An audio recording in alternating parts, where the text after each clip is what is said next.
Data scientist क्या होता है, डेटा साइंटिस्ट कैसे बन सकते हो और इसका क्या करियर स्कोप है, सब कुछ आज के वीडियो में हम डिस्कस करेंगे।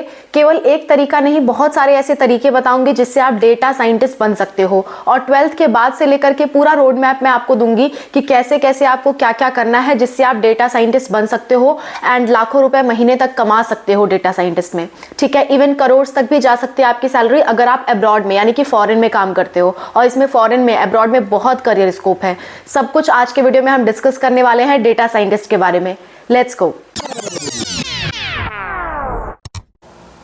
Hello everyone, welcome to Spark Up Classes. This is Suman Yadav.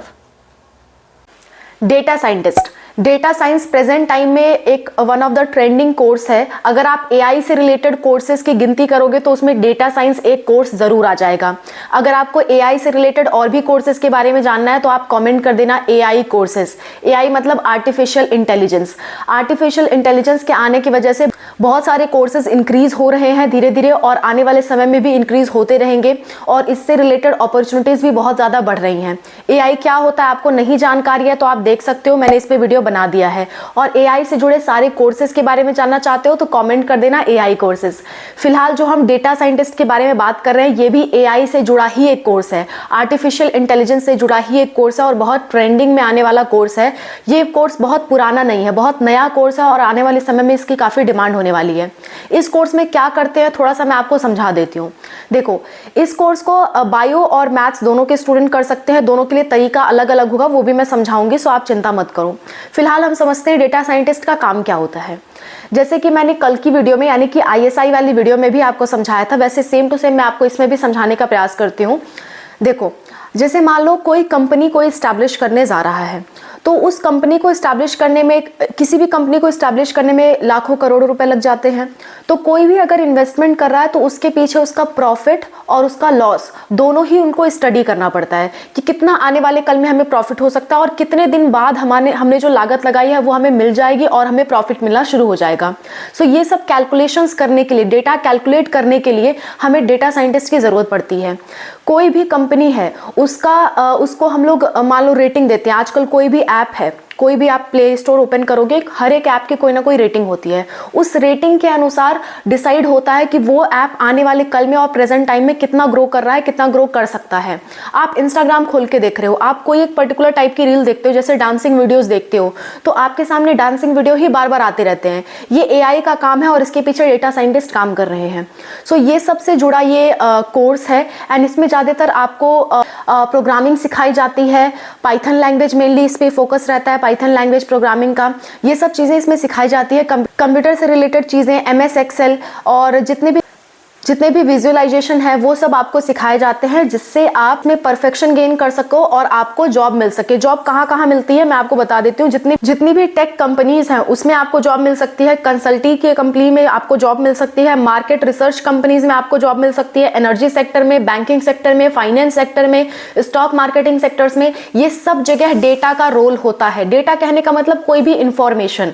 देखो, बैंक में आप पैसा जमा कर रहे हो तो बैंक के पास पूरा का पूरा डेटा होता है कि किसने कितना जमा किया और किसको कितना, हमें अगर लोन लिया है तो कितना उस पे इंटरेस्ट देना है, अगर हम कितना पैसा जमा करवा लें जिसकी वजह से आने वाले कल में हम उन्हें भी प्रॉफिट दें और अपना भी प्रॉफिट कमाएं। तो ये सब एक डेटा है, डेटा के साथ खेला जाता है, डेटा के साथ कैलकुलेशंस की जाती हैं। तो यहाँ डेटा साइंटिस्ट फाइनेंस सेक्टर में बहुत ज्यादा काम आता है। जहां भी इंफॉर्मेशन स्टोर की जाती हो उस जगह डेटा साइंटिस्ट का बहुत ज्यादा रोल आता है। इसी तरह एक डेटा एनालिस्ट भी होता है। किसी और वीडियो में हम डेटा एनालिस्ट की भी बात करेंगे, फिलहाल हम डेटा साइंटिस्ट पे पूरा डिस्कशन कर रहे हैं। तो आपको समझ में आ गया होगा कि इसका रोल कितना बड़ा है और कहां कहां आप काम कर सकते हो। सैलरी की बात मैं पहले कर देती हूँ आपसे। सैलरी, स्टार्टिंग सैलरी अगर आपने कहीं अच्छे से कर लिया है इस कोर्स को तो स्टार्टिंग सैलरी आपकी 50-60 हजार से स्टार्ट होती है। ये से कोई बहुत सस्ते वाले कोर्स नहीं है। 50-60 हजार से आपकी सैलरी स्टार्ट होती है और अगर इंडिया में बात करूं तो 2-3 लाख तक या 4 लाख तक भी पर मंथ आपकी सैलरी जा सकती है। मैं पर एनम की बात नहीं कर रही हूँ, पर मंथ 3-4 लाख तक सैलरी आपकी जा सकती है अगर आप बैंगलोर वगैरह में या दिल्ली वगैरह में शिफ्ट हो रहे हो। ठीक है, तो 3-4 लाख कोई बड़ी बात नहीं है। आप प्रेजेंट टाइम में भी देख लो, बैंगलोर में आपका कोई कांटेक्ट का है, कोई इंजीनियर ही कांटेक्ट का है जो बैंगलोर में शिफ्टेड है, वहां पे पूछो उनसे उनकी कितनी सैलरी है, वो बताएंगे आपको कि लाखों रुपए उनकी सैलरी है। 1 लाख, 2 लाख, 3 लाख, 4 लाख तक उनकी सैलरी होती है। मेरे भाई खुद सॉफ्टवेयर इंजीनियर है, उनकी सैलरी 2 लाख पर मंथ है। आप देख सकते हो इस वीडियो में मैंने उनका जिक्र भी किया है, सॉफ्टवेयर इंजीनियर है वो, आप इस बारे में देख भी सकते हो, लिंक आपको लास्ट में मिलेगा, ठीक है। सो इसी तरह डेटा साइंटिस्ट का भी बहुत बड़ा रोल है आने वाले फ्यूचर में भी और प्रेजेंट टाइम में भी।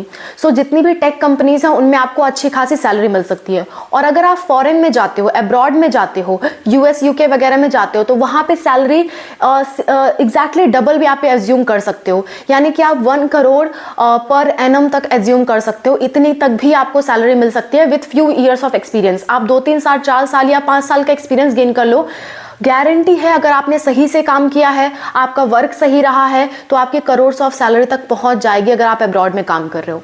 सो इस बारे में मैंने थीम आपको बता दी, पूरी सच्चाई के साथ मैं आपको बताती हूँ। इसका लॉस क्या है? लॉस सिर्फ इतना है कि इसमें आपको पढ़ाई ज्यादा करनी पड़ेगी, हमेशा कंप्यूटर स्क्रीन के सामने आपको काम करना पड़ेगा, इससे ज्यादा कोई लॉस नहीं है। और इसके कोर्स की फीस थोड़ी ज्यादा है as compare to other courses. ये 2-3 लॉस के पॉइंट है, बाकी कोई लॉस का पॉइंट नहीं है इसमें फिलहाल तक, ठीक है।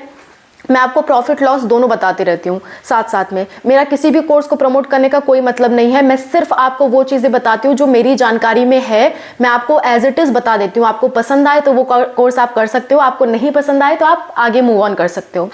डेटा साइंटिस्ट 12th के बाद कैसे बनते हैं? देखो, 12th अगर आपने आर्ट से कर रखा है, कॉमर्स से कर रखा है, या फिर आपने साइंस से कर रखा है, मैथ बायोलॉजी किसी भी से भी कर रखा है, आप डेटा साइंटिस्ट बन सकते हो। लेकिन मैथ वालों के लिए थोड़ा ईजी पड़ता है ये कोर्स, क्योंकि इसमें मैथमेटिक्स और स्टैटिस्टिक्स सिखाया जाता है, ठीक है। सो पहले मैथ वालों की बात कर लेते हैं कि वो 12th के बाद क्या करें जिससे वो जा करके डेटा साइंटिस्ट बन सकें। उसके बाद हम बायो, आर्ट्स एंड कॉमर्स वालों की बात करेंगे, क्योंकि ये कोर्स मेजरली मैथ वालों के लिए है, तो मैथ की बात हम पहले कर रहे हैं, ठीक है। देखो, आपको सबसे पहले ग्रेजुएशन करना पड़ेगा, चाहे आप बीटेक कर लो, चाहे आप बीई कर लो, ठीक है, किसी भी कंप्यूटर साइंस के फील्ड में, जैसे कि BTech computer science, BTech electronics, BTech IT, ये सब आप कर सकते हो, ठीक है। जो भी मतलब कंप्यूटर से रिलेटेड चीज हो जिसमें भी आपको प्रोग्रामिंग लैंग्वेजेस वगैरह सिखाई जाती हो, ऐसा कोई भी बीटेक कोर्स आप कर सकते हो, या बीई कोर्स आप कर सकते हो, या फाइनेंस से रिलेटेड कोर्स आप कर सकते हो, ठीक है, जैसे बीकॉम वगैरह आप कर रहे हो, कर सकते हो। बीएससी कंप्यूटर साइंस आप कर रहे हो, कर सकते हो। BSc mathematics, statistics, business studies, ठीक है, BSc in IT sector, BSc in computer science, BSc in electronics, ये सब कोर्सेज के थ्रू आप आगे चल करके डेटा साइंटिस्ट बन सकते हो। जैसे ही आपने ग्रेजुएशन पूरा किया, ग्रेजुएशन पूरा करने के बाद आपको पीजी करना होगा। पीजी करने के बाद ही अच्छी जॉब मिलती है। ग्रेजुएशन के बाद मतलब बहुत ज्यादा, मैं लाखों में जॉब नहीं कहूंगी, लेकिन हाँ हजारों में मिल जाती है, मतलब 50-60 हजार तक जॉब आपको ग्रेजुएशन के बाद भी मिल जाएगी, ठीक है। लेकिन अगर आप पीजी करते हो, यानी कि पोस्ट ग्रेजुएशन कोर्स करते हो, तो आपकी सैलरी 1-2 लाख तक पहुंच सकती है पर मंथ। और अगर आप पीएचडी कर लेते हो, फिर आप करोड़ वाली बात मेरी मान सकते हो कि करोड़ तक आप पहुंच सकते हो अगर आपने पीएचडी भी कर लिया, ठीक है। सिमिलरली अगर आपने बीटेक किया है, बीटेक कंप्यूटर साइंस, आईटी या इलेक्ट्रॉनिक्स के सेक्टर से किया है, और वो भी इंडिया के टॉप इंस्टीट्यूट से किया है, तो वहां से प्लेसमेंट लगती है, तो ऐसे जगह पे आपको डायरेक्ट प्लेसमेंट भी 1-2 लाख या 3 लाख तक डायरेक्ट प्लेसमेंट भी लग सकती है। पर मंथ की प्लेसमेंट की मैं बात कर रही हूँ यहाँ पे, ठीक है, अगर आपने अच्छे इंस्टीट्यूट से किया है। अच्छे इंस्टीट्यूट से नहीं भी किया है तो भी आप आगे पीजी करके, पीएचडी करके आगे बढ़ सकते हो, ठीक है। ये कोई मैथ वालों की बात। उनको कौन सा एग्जाम देना पड़ेगा? 12th के बाद आप या तो जेई मेंस, जेई एडवांस के थ्रू जा सकते हो बेस्ट कॉलेजेस में, या फिर आप सीयूटी यूजी एग्जाम के थ्रू जा सकते हो, या फिर आप आईएसआई एग्जाम के थ्रू जा सकते हो, जिसके बारे में अभी मैंने जल्द ही वीडियो बनाई थी आईएसआई की, ठीक है। मैंने अभी परसों ही वीडियो बनाई थी आईएसआई पे, ठीक है, तो वो भी आप देख सकते हो। नेक्स्ट बात कर लेते हैं, बायो वाले स्टूडेंट क्या करें? बायो वाले स्टूडेंट के लिए सबसे अच्छा रास्ता है कि वो या तो बीएससी कंप्यूटर साइंस कर लें, ठीक है, सीयूटी एग्जाम के थ्रू कर सकते हैं, या फिर वो बीएससी आईटी के सेक्टर में या डिफरेंट जितने भी कंप्यूटर से रिलेटेड सेक्टर्स हैं उसमें कर सकते हैं, या बीटेक भी कर सकते हैं। लेकिन वो सीयूटी एग्जाम के थ्रू ही कर पाएंगे, वो जेई मेंस या जेई एडवांस के थ्रू नहीं कर पाएंगे, यानी उन्हें टॉप कॉलेज नहीं मिलेगा। चाहे आप आर्ट से हो, कॉमर्स से हो या बायो से हो, इन सभी स्टूडेंट के लिए बता रही हूँ, आप बीएससी या बीटेक कर सकते हो कंप्यूटर के फील्ड में, ठीक है। उसके लिए आपको सीयूटी का एग्जाम देना होगा। या फिर जो कॉमर्स वाले हैं वो फाइनेंस के सेक्टर में जा सकते हैं, बीकॉम कर सकते हैं, ठीक है। इससे भी आगे चल के जब आप पीजी करोगे और पीएचडी करोगे तो भी आप डेटा साइंटिस्ट बनते हो, डेटा साइंटिस्ट कहलाते हो, ठीक है। देखो, साइंटिस्ट आपके नाम के आगे तभी लगेगा जब आपने पीएचडी कर ली है, और अगर पीएचडी आपने नहीं की है तो आप डेटा एनालिस्ट की तरह काम करते हो। वो मतलब लगभग सिमिलर रोल रहेगा आपका, लेकिन साइंटिस्ट का लेवल थोड़ा सा ऊपर होता है। जैसे कि आप कहते हो ना, स्कूल में टीचर, लेक्चरर, फिर प्रिंसिपल, प्रोफेसर, ये सब आता है ना, तो ऐसे ऐसे पोस्ट है ये एक, जैसे कि डेटा साइंटिस्ट, डेटा एनालिस्ट, ये थोड़ा थोड़ा डिफरेंट पोस्ट है। तो डेटा साइंटिस्ट फाइनली तब बनते हैं जब आप पीएचडी कर लेते हो या आप पोस्ट ग्रेजुएशन कर लेते हो। बीएससी या बीटेक के लेवल पे आप साइंटिस्ट नहीं कहलाओगे, लेकिन डेटा एनालिस्ट जरूर कहलाने लगोगे, ठीक है। वो भी एक अच्छी जॉब है। आपको अगर पैसे से मतलब है तो आपको साइंटिस्ट नाम से बहुत ज़्यादा ऑब्सेशन नहीं है, तो फिर आप बीटेक कर सकते हो। बीटेक करने के डायरेक्ट बाद भी आपकी अच्छी प्लेसमेंट लगती है। क्लियर?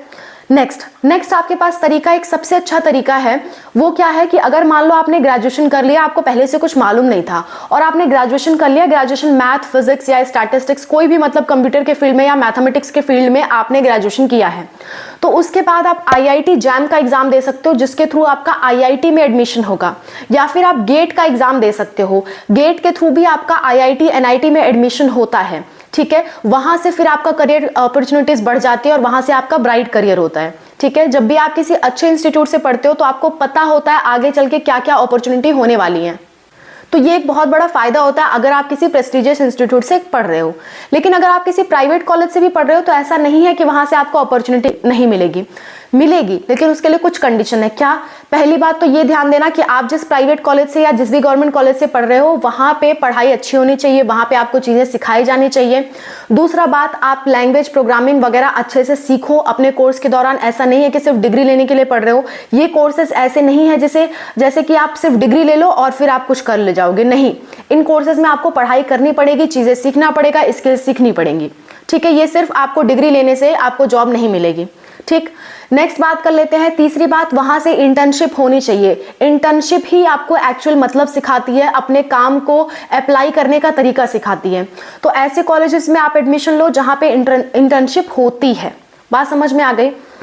नेक्स्ट बात करते हैं, इसमें आपको मान लो आप के कॉलेज में पढ़ाई नहीं होती, आपने सिर्फ डिग्री लेने के लिए कोर्स कर लिया, तो आप साइड में किसी भी हाल में कुछ स्किल सीखो। कौन कौन सी स्किल सीखोगे? पहली बात तो पाइथन लैंग्वेज सीखोगे, पाइथन प्रोग्रामिंग आप सीखोगे क्योंकि ये डेटा साइंटिस्ट के लिए बहुत जरूरी है। नेक्स्ट आप विजुअलाइजेशन टूल के बारे में सीखोगे, फिर आप स्टैटिस्टिक्स के बारे में थोड़ा बहुत सीखोगे, मशीन लर्निंग सीखोगे, आप एक्सेल चलाना सीखोगे, MS एक्सेल वगैरह। इतना स्किल्स आपको एटलीस्ट आना चाहिए अगर आपको जॉब चाहिए इस फील्ड में, ठीक है। नेक्स्ट बात करते हैं, नेक्स्ट इसमें फिर आप IIT एग्जाम क्लियर करके IITs में चले जाते हो या गेट क्लियर करके NIT IITs में चले जाते हो तो वेल एंड गुड। इसमें भी नहीं जा पाते हो तो आप PG करने के बाद नेट JRF क्लियर करके भी आप असिस्टेंट प्रोफेसर का भी जॉब कर सकते हो। और ये एक तरह का शुरुआत में 12th के बाद एक तरह का ग्रेजुएशन कोर्स रहेगा। सो आपका अगर मन बदलता है कि हमें ये कोर्स नहीं करना है तो भी आप जो कोर्स कर रहे हो BSc वगैरह का, BTech वगैरह का, वो ग्रेजुएशन कोर्स कहलाएगा। उसके बाद आप आगे किसी भी फील्ड में आगे बढ़ सकते हो। जरूरी नहीं है कि आपका मन बदले तो फिर आपको के पास कुछ ऑप्शन ना बचे।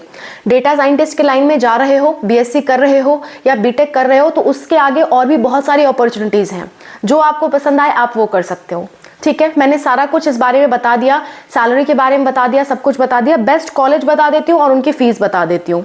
देखो, बेस्ट कॉलेज की बात करें तो जितने भी IITs हैं बेस्ट हैं। उसके बाद IITM है, इंद्रप्रस्थ इंस्टीट्यूट ऑफ टेक्नोलॉजी, ठीक है, दिल्ली में है। IIHT है यानी कि Indian institute of hardware technology जो कि दिल्ली में है। NIT बैंगलोर है, JNU है, यूनिवर्सिटी ऑफ हैदराबाद है। ये सब कुछ बेस्ट यूनिवर्सिटीज हैं जहां से आप ये सब कोर्सेज कर सकते हो। इनफैक्ट आप BCA कोर्स भी कर सकते हो, इसके थ्रू भी आगे बढ़ सकते हो, ठीक है। नेक्स्ट अगर इसमें हम फीस की बात कर लें तो करीबन 2 लाख पर ईयर तक फीस आपकी लग जाती है। टॉप लेवल के कॉलेजेस में, जो प्राइवेट कॉलेजेस हैं, उसमें 2 लाख 2.5 लाख पर ईयर की फीस लग जाती है। मिनिमम की बात करें तो 20-30 हज़ार में भी पर ईयर आपका काम चल जाता है अगर आप बेस्ट कॉलेजेस में जाते हो, ठीक है। सो ये सारी जानकारी मैंने आपको दे दी। डेटा साइंटिस्ट के बारे में क्या होता है, कैसे जाना है, क्या करना है, सब कुछ मैंने आपको बता दिया। इसके लिए मेनली 12th के बाद 2 एग्जाम है, CUET एंड JEE, और एक और एग्जाम है ISI, ठीक है। ISI की भी मैंने डिटेल वीडियो बना रखी है, आप सब कुछ देख सकते हो। कोई भी वीडियो आपको सर्च करना है, ढूंढना है, पाना है तो सिंपली आप टाइप कर सकते हो YouTube पे ISI स्पार्कअप क्लासेस, तुरंत आपके सामने वीडियो आ जाएगी, ठीक है। सो ये 3 रास्ते हैं 12th के बाद जिससे आप इस फील्ड में जा सकते हो। CUET का एग्जाम सबसे आसान पड़ेगा। उसके बाद अगर आप मैथ से हो तो JEE का एग्जाम, मैथ से हो तो ISI का एग्जाम, और अगर मैथ से नहीं किसी और फील्ड से हो तो CUET एग्जाम से जा सकते हो, ठीक है। ऐसे सब्जेक्ट्स आपको लेने पड़ेंगे सीयूईटी में, तो आपको मैथ्स लेना ही पड़ेगा और physics, chemistry, general test, English, इतने 5 सब्जेक्ट आप तैयार कर सकते हो। ये मोर देन एनफ है, इससे ज्यादा सब्जेक्ट्स आपसे नहीं पूछे जाएंगे, ठीक है। So that's all about the video. I hope this video was helpful for you. Thank you so much for watching and wish you all the best for whatever you are going to do.